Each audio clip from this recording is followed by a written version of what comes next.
तेजस्विनावधीतमस्तु मा विद्विषावहै। ओम शांति शांति शांति। वैदिक जीवन पद्धति की इस कक्षा में आप सबका हार्दिक स्वागत है, अभिनंदन है। संध्योपासन की विधि चल रही है। पंच महायज्ञ में जो ब्रह्म यज्ञ हैं उसमें हम उस परमपिता परमेश्वर का ध्यान करें, ब्रह्म उपासना करें।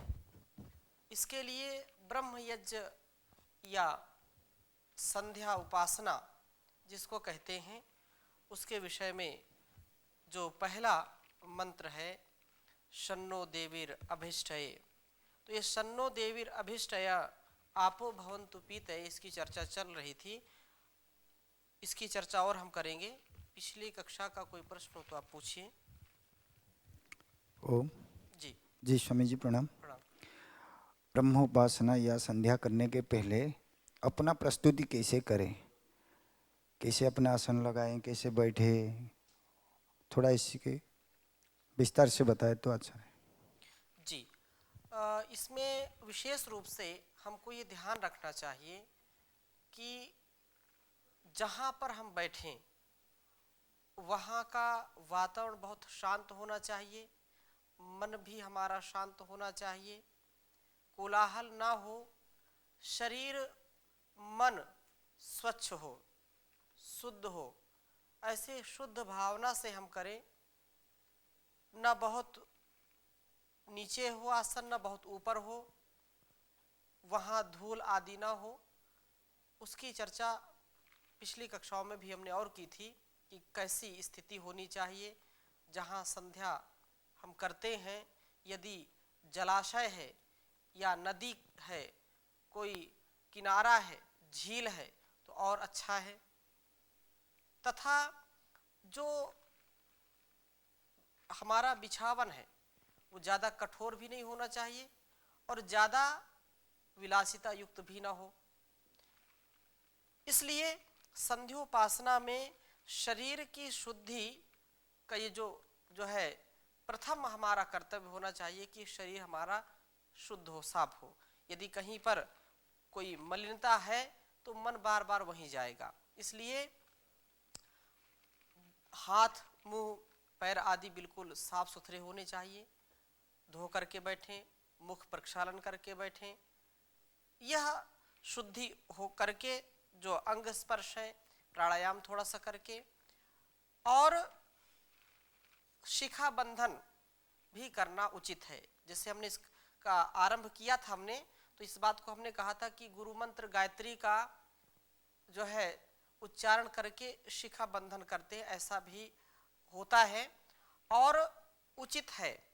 क्योंकि संध्या में प्रवेश करने का ये द्वार ऐसा कहा जाता है, क्योंकि आगे हम इसकी व्याख्या करेंगे गुरु मंत्र गायत्री की।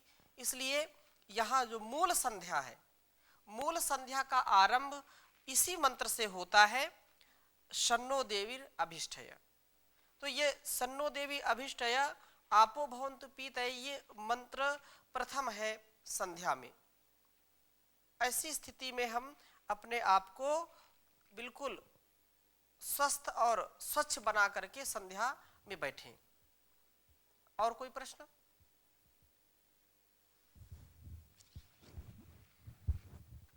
ओम स्वामी जी, जी शिखा के बारे में थोड़ा और आप हमें बताएं कि शिखा बांधनी चाहिए, ये प्रश्न मेरे मन में था कि बांधनी चाहिए कि नहीं बांधनी चाहिए, बिल्कुल और बांधनी कब बांधनी चाहिए कब नहीं बांधनी चाहिए, शिखा को खोला कब रख सकते हैं, ऐसा कुछ है नियम? जब स्नान करते हैं तो स्नान के बाद जो है क्योंकि केश हमारे गीले रहते हैं, तो उस स्थिति में यदि हम तुरंत बांध लेते हैं तो वो ठीक से बालों की सुरक्षा भी नहीं होती है और वह उचित नहीं होता है। बाल जब सूख जाएं तो केश तो बांधने ही चाहिए, चाहे स्त्री के हों या पुरुष के हों। खुले केश अच्छे नहीं माने जाते हैं। क्यों? क्योंकि जहाँ भी हम जाते हैं तो केश जो है गिरते रहते हैं। भोजन शाला में जाएंगे या कहीं पर बैठे हैं, हवा चलती है तो भी वो सामने बार बार आते रहते हैं, कुछ कार्य करते हैं तो भी आते रहते हैं, तो केशों को बांधने का प्रावधान है। संध्या में भी इसीलिए कि आप संध्या में बैठे हैं, हवा चल रही है, आपके बाल बार बार उड़ करके आपके सामने आ रहे हैं, वो बाधा उत्पन्न कर रहे हैं। इसलिए संध्या के समय विशेष रूप से जो है शिखा बंधन आवश्यक है। केश बंधन का ब्रह्मरंध्र से भी विशेष प्रयोजन होता है कि जब हम केश बांध लेते हैं तो थोड़ा सा उसमें दबाव भी आता है, तो वो उसका अलग क्षेत्र है, अलग उसका परिणाम है। परंतु ये बात तो बिल्कुल सत्य है कि केशों को बांध करके ही संध्या करनी चाहिए। जैसा मैंने निवेदन किया कि केश बांधने से क्या होता है कि चारों ओर जो बाल उड़ते हैं या बिखरते रहते हैं या कंधे में आते हैं, आंखों के सामने आते हैं, वो ना आए, इसलिए शिखा बंधन बहुत आवश्यक है। ठीक है ओम स्वामी जी, जी।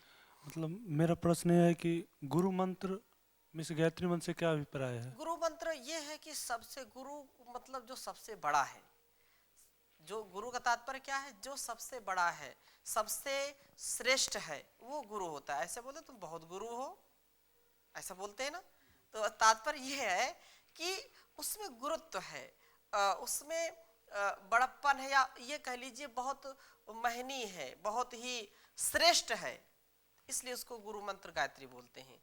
सभी मंत्रों में सर्वश्रेष्ठ मंत्र है यह गायत्री मंत्र। तो हम इसी मंत्र को पुनः दोहराएंगे, एक बार उच्चारण करेंगे।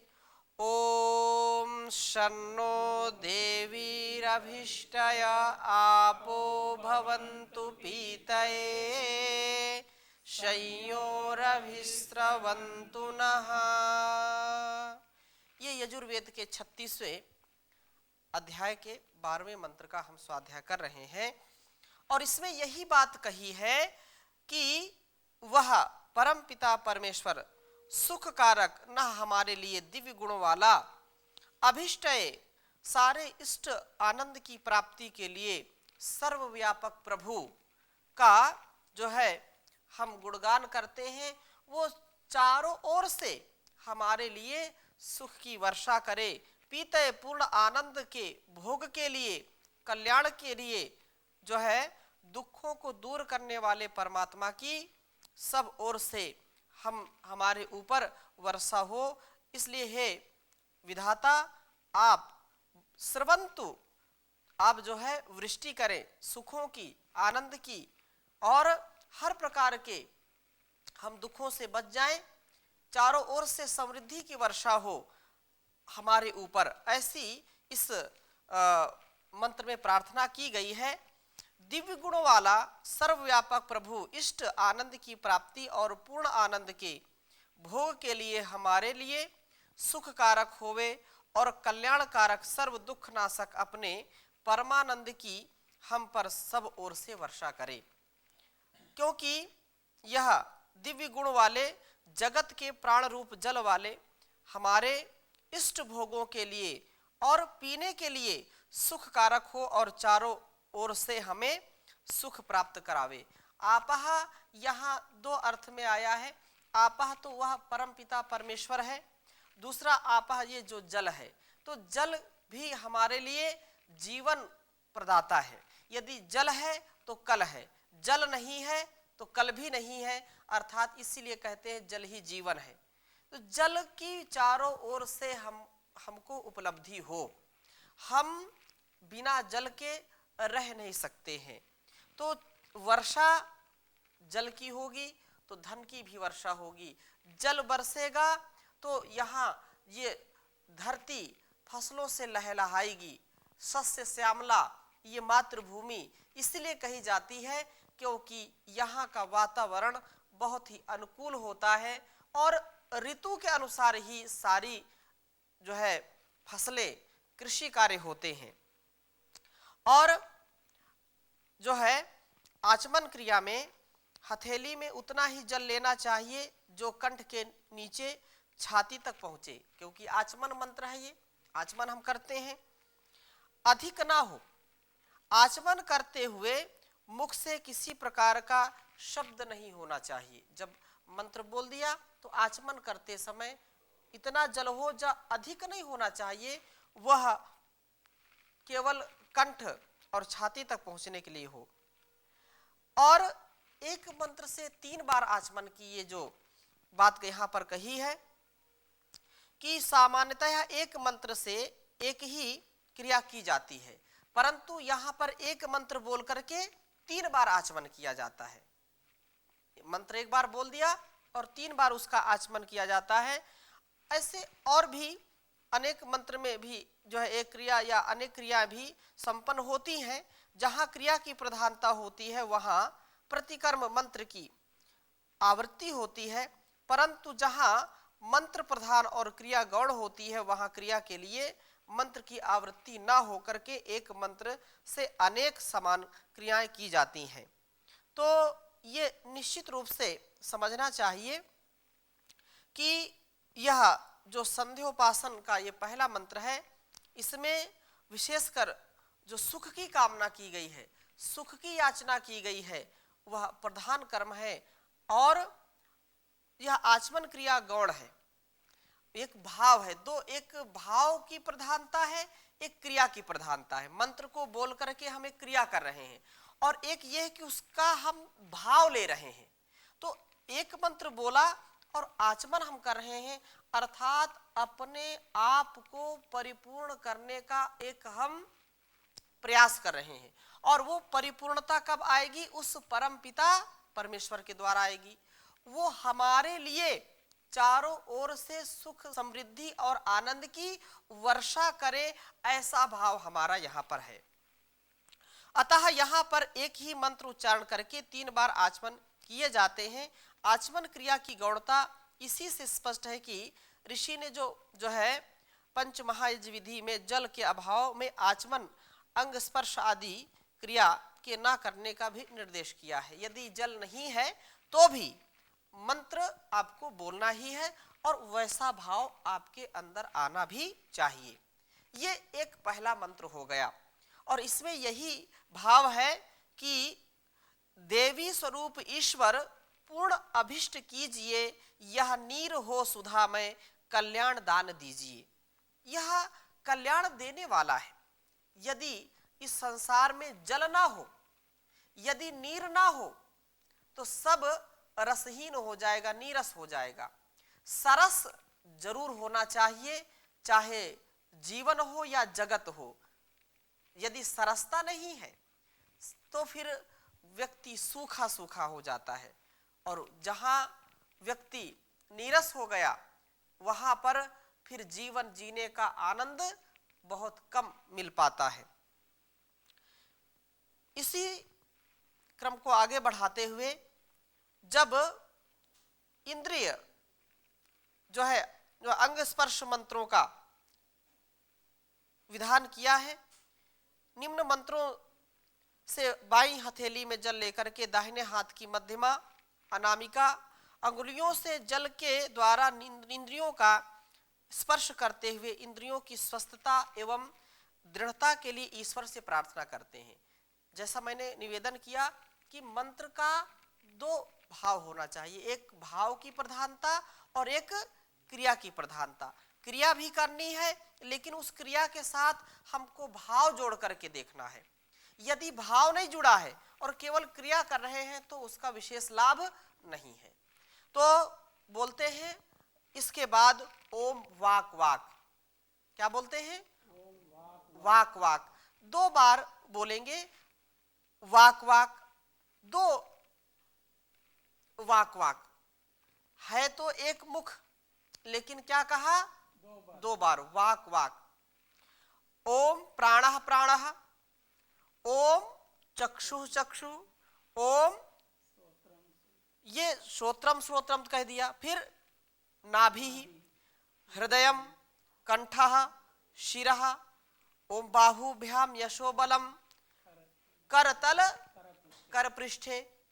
ये जो बातें कही हैं इनको थोड़ा सा हमको समझना चाहिए और इससे क्या भाव जुड़ा है ये भी हमको समझना परम आवश्यक है। इसको लिख लीजिए, क्योंकि वैदिक जीवन पद्धति के दर्शकों के लिए भी यह अनिवार्य है। तो इसके बाद आचमन के बाद के मंत्रों को इस प्रकार से हम बोल करके ओम वाक वाक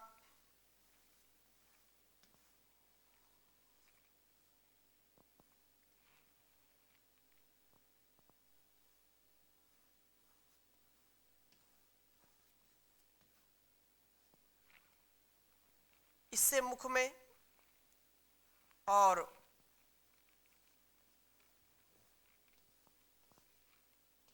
ओम प्राणः प्राणः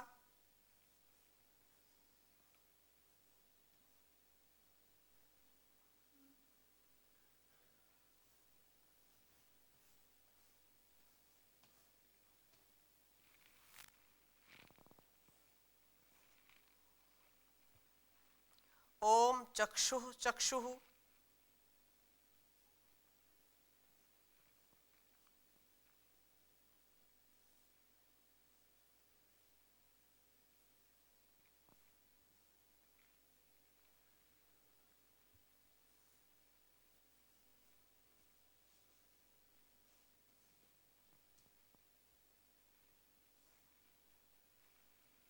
ओम श्रोत्रम श्रोत्रम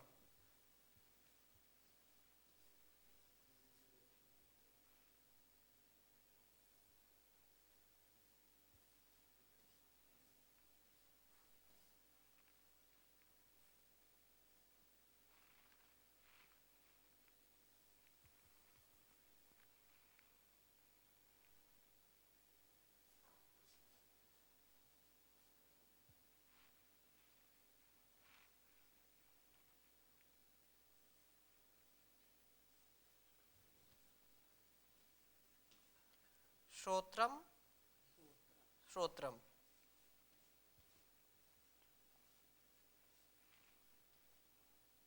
अब इसके बाद सब एक एक बोलेंगे।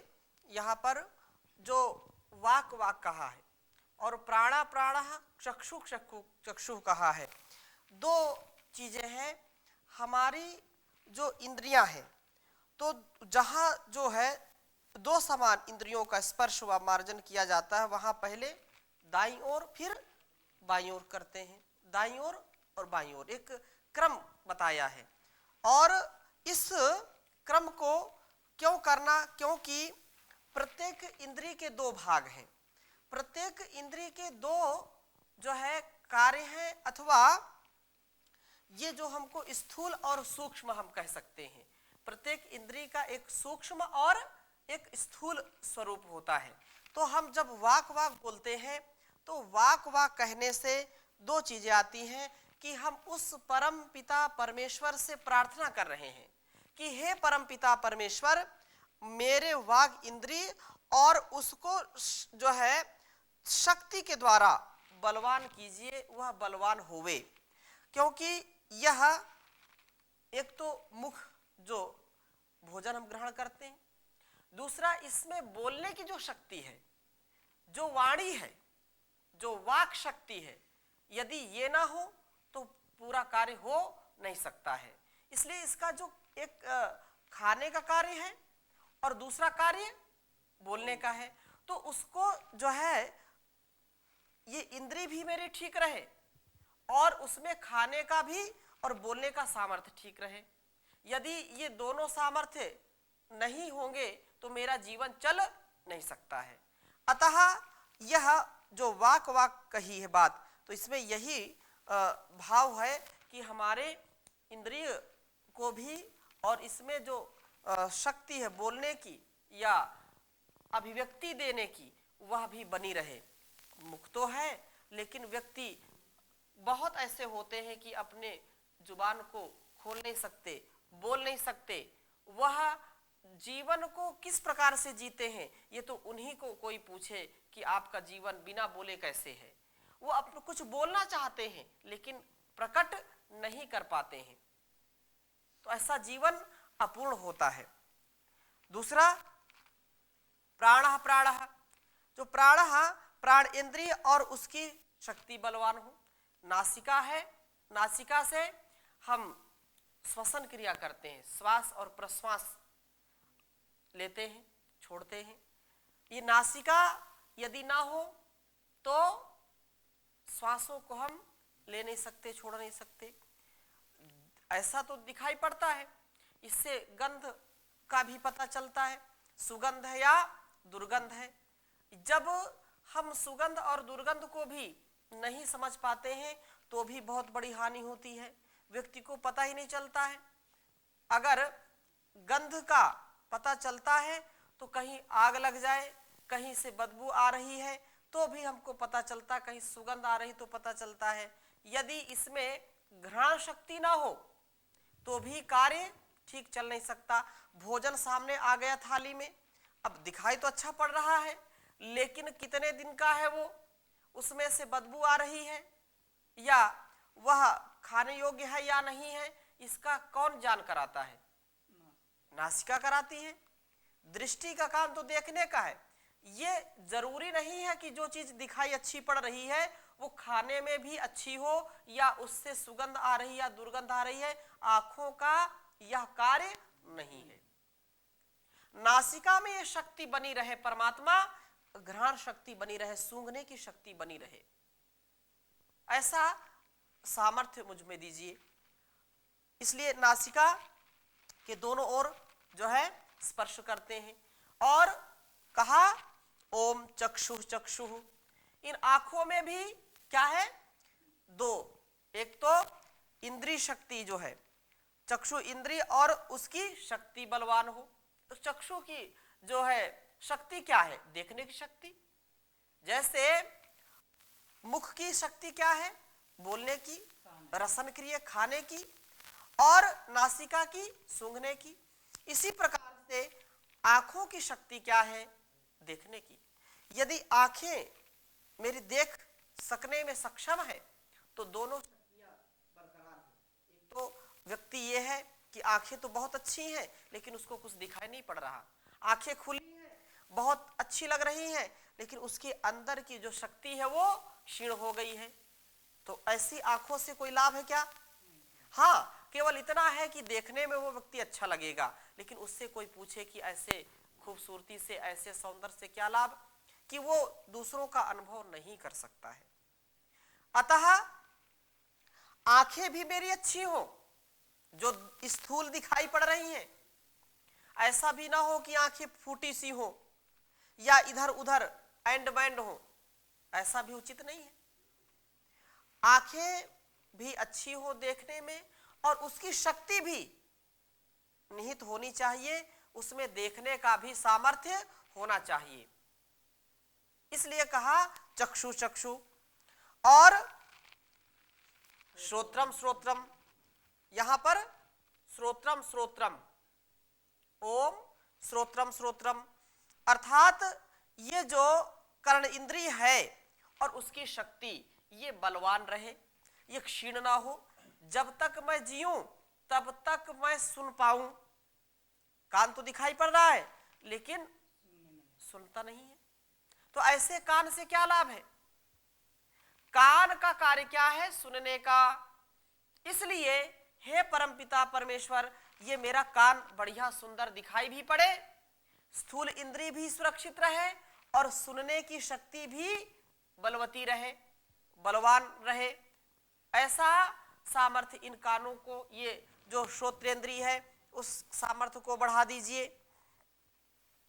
और आगे कहा ओम नाभिः, क्या कहा? नाभिः। ये जो है नाभि क्योंकि बहुत ही महत्वपूर्ण है।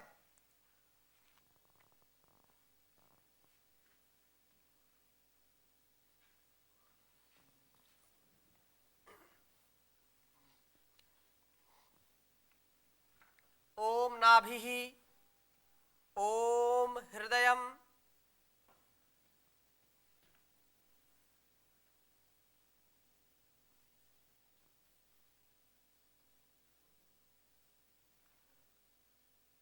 ओम कंठः,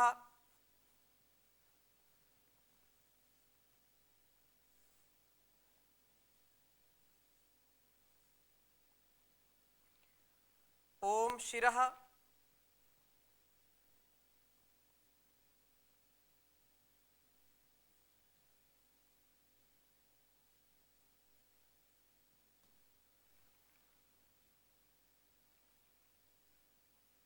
ओम बाहुभ्याम यशोबलम,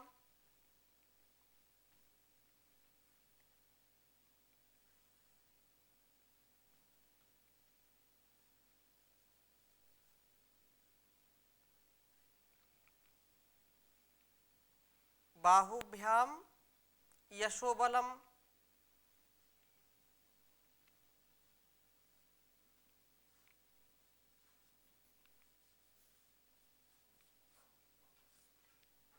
और अगली बात कही ओम करतल कर पृष्ठे,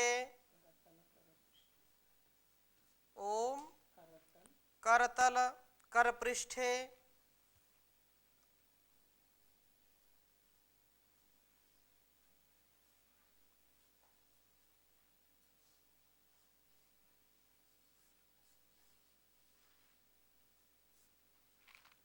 तो यहां पर पुनः इस बात को हमको समझना चाहिए कि ओम नाभि ही अर्थात शरीर का जो मूल है वह बंधन स्थान बलवान हो, क्योंकि यह नाभि हमारे लिए परम आवश्यक है। नाभि की जो शक्ति है पूरे शरीर को बांध के रखती है, ऊर्जावान बनाती है। और माँ के गर्भ में भी जब शिशु होता है तो नाभि से ही वह सारा भोजन, सारा उस माँ के जो है द्वारा ग्रहण किए हुए आहार को, उसके द्वारा किए गए विचार को, वह सब जो है प्राप्त करता है। इसलिए ये नाभि हमारे जीवन का मूल है। यदि नाभि यदि ठीक नहीं है तो पाचन शक्ति भी ठीक नहीं होगी। नाभि मूल है, शरीर का मूल बंधन स्थान ये बलवान हो।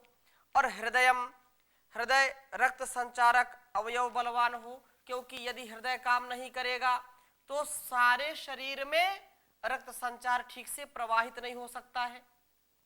इसलिए हमारे हृदय का जो कार्य है वो बलवान हो, वो शक्तिवान हो। और कंठः, जो कंठ है, कंठ आदि जो शब्दोच्चारण के स्थान बलवान हो। यदि कंठ है, कुछ आवाज हम कर रहे हैं, बोल रहे हैं या कुछ बताना चाह रहे हैं, वो आवाज ही नहीं निकल रही है, या कुछ सुनाना चाह रहे हैं गीत के रूप में, संगीत के रूप में, तो ये भी मेरा बलवान हो।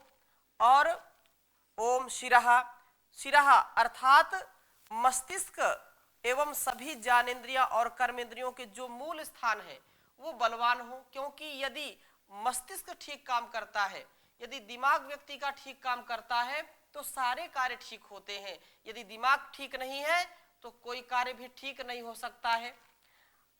और आगे कहा ओम बाहुभ्याम यशोबलम, ओम करतल कर पृष्ठे। तो इनकी चर्चा हम अगली कक्षा में करेंगे। अभी समय हो गया, यहीं पर विराम करते हैं। ओम शांति शांति शांति।